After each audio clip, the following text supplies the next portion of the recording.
జగిత్యాల జిల్లా నుంచి ఇవాళ ప్రధాన వార్తలు ఒకసారి పరిశీలిస్తే బీఆర్ఎస్ పార్టీ పిలుపు మేరకు గురుకులాల్లో అసలేం జరుగుతోంది, వరుస ఫుడ్ పాయిజన్ ఘటనలు, ఇతర సమస్యలపై అధ్యయనం చేసేందుకు జిల్లా వ్యాప్తంగా అలాగే రాష్ట్ర వ్యాప్తంగా కూడా బీఆర్ఎస్ శ్రేణులు వెళ్తున్న విషయం మనకు తెలిసిందే. ఈ క్రమంలో ఇవాళ జగిత్యాల రాయకల్ మండలం అల్లీపూర్ గురుకుల జ్యోతిబాపులే బాలుర గురుకుల పాఠశాలని తొలి జెడ్పీ చైర్పర్సన్ దా వసంత పరిశీలించారు బీఆర్ఎస్తో కలిసి. ఈ క్రమంలో కొద్దిమంది విద్యార్థులు మాట్లాడి అలాగే వారికి అందుతున్నటువంటి భోజనాన్ని కూడా పరిశీలించారు. అయితే లోపలికి అనుమతి లేదంటూ లోపల నుంచే గేటుకు తాళం వేయడంతో, ప్రహారీ గోడ లేకపోవడంతో వెనక వైపు నుంచి లోపలికి వెళ్ళి విద్యార్థుల సమస్యలు అడిగి అక్కడనే విద్యార్థులకు అందుతున్న భోజనాన్ని పరిశీలించి అక్కడే మాట్లాడారు.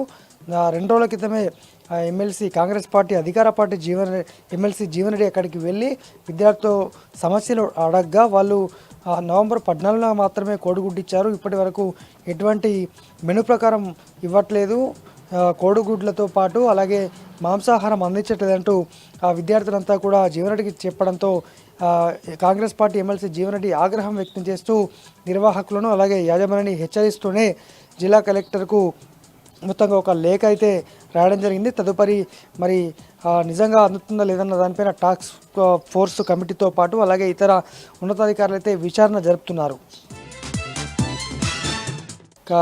మరోవైపు జగిత్యాల జిల్లాలో నకిలీ రిపోర్టర్లు హల్చల్ చేస్తున్నారు.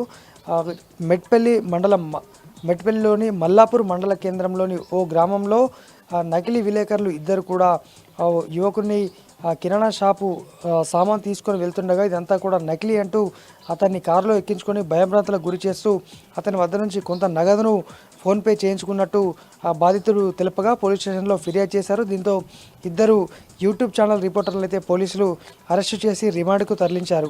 ఇటువంటి వారి పట్ల ఎప్పటికప్పుడు అప్రమత్తంగా ఉండాలి, తమకు సమాచారం ఇవ్వాలని పోలీసులు అయితే కోరుతున్నారు. మరొక వార్త, కార్తీక మాసం చివరి సందర్భంగా ఇటు కొండగట్టు ఆంజనేయ స్వామి దేవస్థానం అలాగే ధర్మపురి లక్ష్మీ నరసింహస్వామి క్షేత్రంలో భక్తుల రద్దీ కొనసాగుతోంది. మహిళలు అలాగే భక్తులు పెద్ద సంఖ్యలో హాజరై ఇటు కోనేరులో పుణ్యస్నానాలు ఆచరించి దైవ దర్శనాలు అయితే చేసుకుంటున్నారు. ఇవాళకి చివరి రోజు కావడంతో మొత్తంగా అలాగే శనివారం కావడంతో భక్తులైతే పెద్ద ఎత్తున కూడా ఆలయాలకు పోటెత్తారు. ఇవి జిల్లా వ్యాప్తంగా ఉన్నటువంటి ప్రధాన వార్తలు.